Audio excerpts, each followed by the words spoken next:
안녕하세요. 법률로 마음을 치유합니다. 개인회생 파산 15년 경력 법률로 마음을 치유하는 법률 테라피스트 김영용 법무사입니다. 이번 시간에는 개인회생을 진행하시면서 1차 보존 공고를 누구나 다 받게 되시는데요. 이 보존 공고 사항을 준비하실 때 가장 까다롭게 생각하시고 어려워하시는 부분이 통장 내역을 정리하는 부분입니다.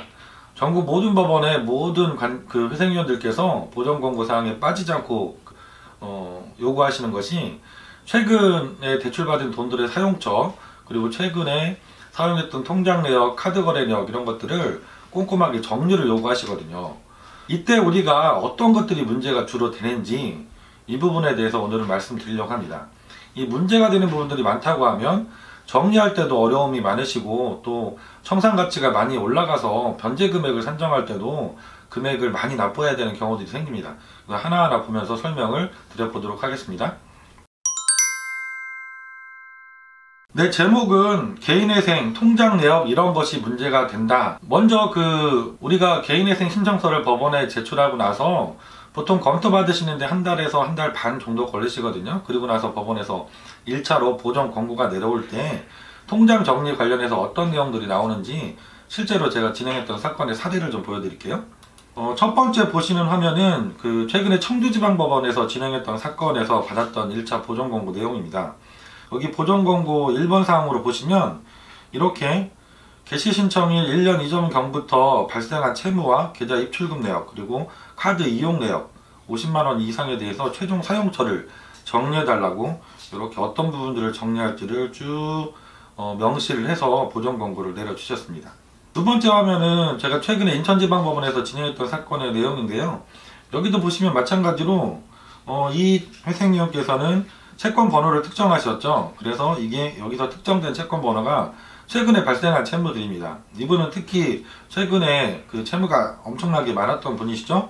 이분도 마찬가지로 이렇게 구체적으로 어떤 내용들을 정리를 할지를 쭉 설치를 하시고 밑에 보시면 예시까지 이렇게 달아 놓으셨죠. 내가 몇 번 채무를 언제 빌렸는데 이 사용처가 어떻게 되는지, 그리고 이 사용처에 대한 내용은 은행 계좌 중에서 어떤 계좌를 어떤 날짜의 내용을 보면 확인이 되는지 이렇게 정리를 다 해달라고 하십니다.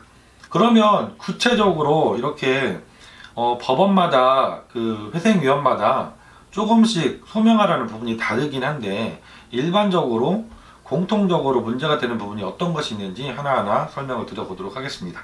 개인회생에서 문제되는 통장 내역, 첫 번째, 가장 많은 분들이 고민하시는 부분이에요. 저희 상담 전화 오는 것도 보면 여기에 해당되는 분들이 가장 좀 많으신 것 같아요.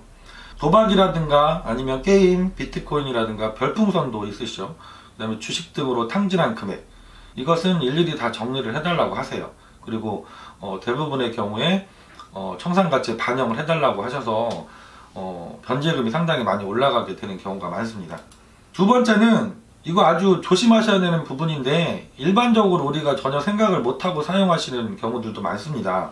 친인척이라든가 배우자, 자녀, 부모들을 비롯한 친인척에 대한 증여, 친인척 계좌로 돈을 보내시는 거죠. 그리고 친인척의 채무 변제를 위해서 내가 돈을 보내주시는 경우, 이런 경우 문제가 됩니다. 제가 상담하다 보면 이런 질문들 주시거든요.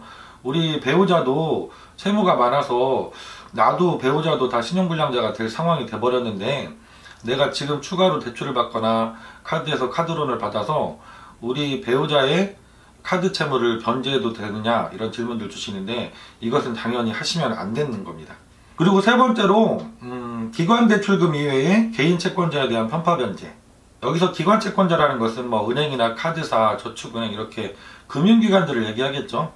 이거 이외에 개인 채권자, 우리 친인척이라든가 아니면 내 친구들, 지인들 한테 빌렸던 돈을 먼저 갚게 되시면, 은행에서 대출 받아서 아니면 카드론을 받아서 이 개인들, 지인들의 채무를 갚게 되시면 편파 변제 문제가 생겨서 문제가 될 수 있습니다. 이걸 특히 조심하셔야 되는 분들이 개인 사업을 운영하시다가 사업을 정리하시고 취업을 하시거나 이런 경우에 사장님들은 조심하셔야 돼요.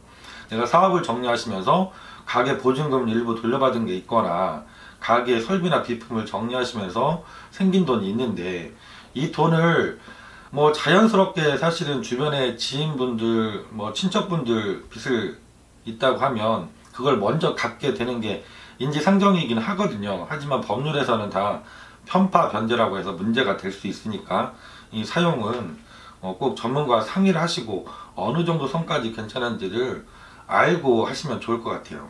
그리고 통장 내역 중에 문제되는 것 네 번째 보면 소득 대비 과다한 사치성 지출, 이거 문제가 되겠죠. 당연히 뭐 남자분들 유흥비로 지출하신 금액이 크다던가 아니면 사치성 물품으로 보이는 것들 구매가 많다던가 뭐 금을 구입하시다던가 이런 분들도 가끔 계시더라고요.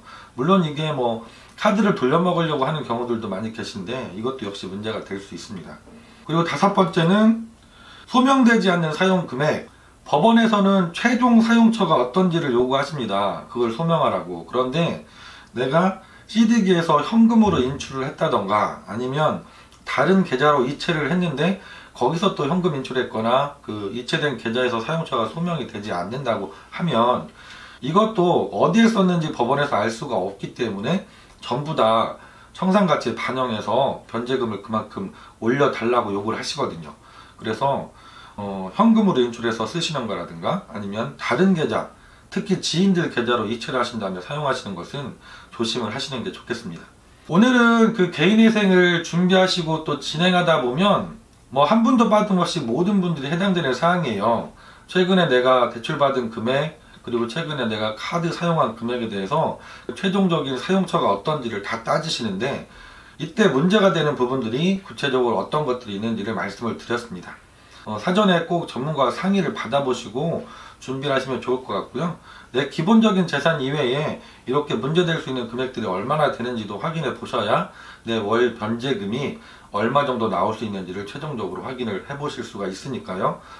한번 본인께서도 본인 통장 내역이나 카드 사용 내역을 뽑아 보셔서 확인을 해 보시면 좋을 것 같아요. 다음 시간에도 좀 더 알찬 정보를 준비해서 찾아뵙도록 하겠습니다. 김영렬 법무사였습니다. 감사합니다.